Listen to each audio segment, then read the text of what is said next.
So today we're going to be reading part 2 of the American Revolutionary War, which is going to be the battles of Lexington and Concord, followed by Battle of Fort Ticonderoga. I think that's how you pronounce it.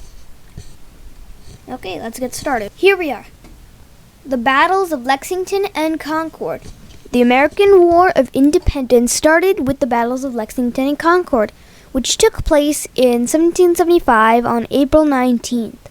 The British wanted to capture the rebel leaders John Hancock and Samuel Adams, and also to confiscate and destroy weapons and ammunition store. Soldiers were sent from Boston to do this, but the rebels were warned by Paul Revere in his famous ride. Because the rebels were forewarned, Hancock and Adams could escape, and the ammunition and weapons were hidden. Lexington was more of a skirmish than a full-blown battle. As the British force under Major John Parker entered the town, there were less than 100 American rebels.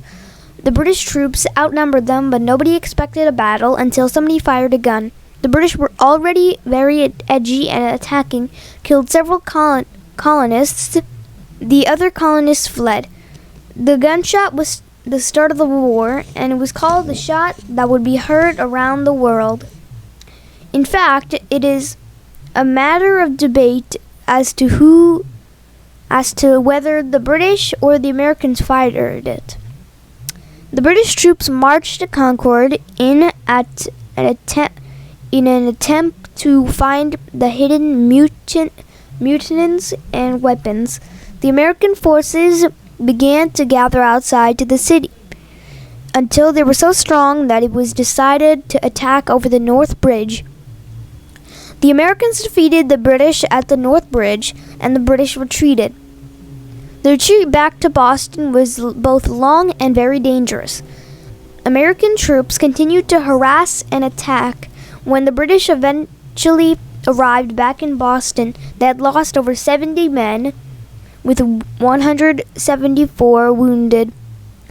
The colonists also sustained losses. They had 49 men killed and 41 wounded. These two rather small battles were vital because they marked the beginning. From a force of just under 100, there were now thousands of American militiamen surrounding the city of Boston. And for those of you who do not know what militiamen means, or milita, it's just people who work part-time in the army and don't work full-time. Let's see, if you want to go for a job that only works for an hour, that's called part-time. So militiaman is a part-time job. So yeah. Okay, interesting facts. 1. The British commander was Lieutenant Colonel Francis Smith. Number 2. There were 700 troops. 3. British troops were called redcoats because of the color of their uniforms. You'd think they'd be blue.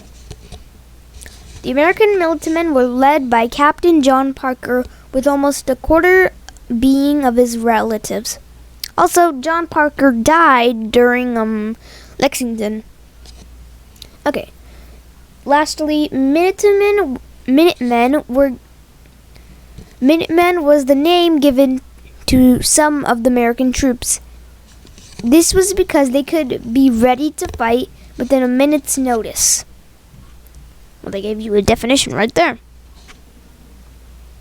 Okay, actually, never mind, there's one more. Okay, lastly, Boston was surrounded by about 1,500 colonists after these two battles. Okay, next chapter. The battles of Fort Ticonderoga. Oh, this one. Yeah, I've heard of it before. I'm just gonna make a short story after this. George Washington decided to attack the British during night in winter when they wouldn't notice, and then they just won that battle. I'm just gonna read all the details now. Okay, so first here's the picture. Hold up. The captions say, "Capture of Fort Ticonderoga. By what authority in the name of the great Gendevin and the Continental Congress. I think that says Gendevin or something. Okay, let's begin. The fort was strategically placed in New York State between Lake Georgia and Lake Champlain. 3 battles took place during the War of Independence. The fort was captured by colonists in May 1775. The local militia was named the Green Mountain Boys and was led by Ethan Allen, and were told to gain control of the fort and were put under leadership of Colonel Benedict Arnold. Ooh, Benedict Arnold. Okay. They unwillingly agreed but were not happy with the joint command of Ethan and Arnold. This was one of the strangest conflicts of the war. When the Green Mountain Boys arrived at the fort, the British Guard ran away and they entered through the gate and took 48 British troops by surprise.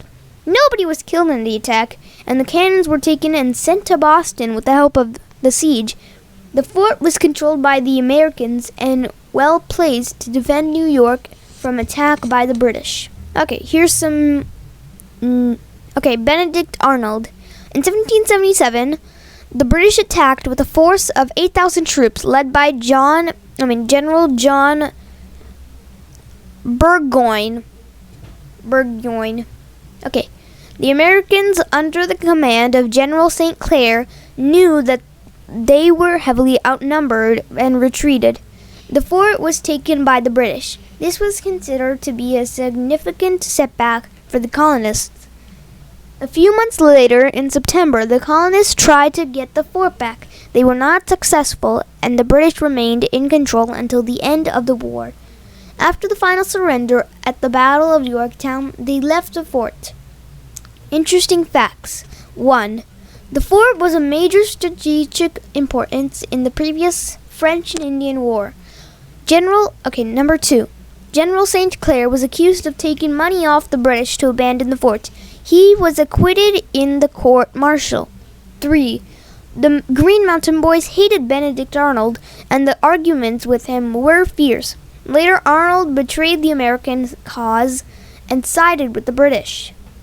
Lastly, King George of Britain was so happy when the British retook the fort that he boasted to the Queen that he had beaten the Americans. So, that's the end of this video. I hope you enjoyed the second 2 chapters, and I hope to see you in my next book. My next 2 chapters. Bye!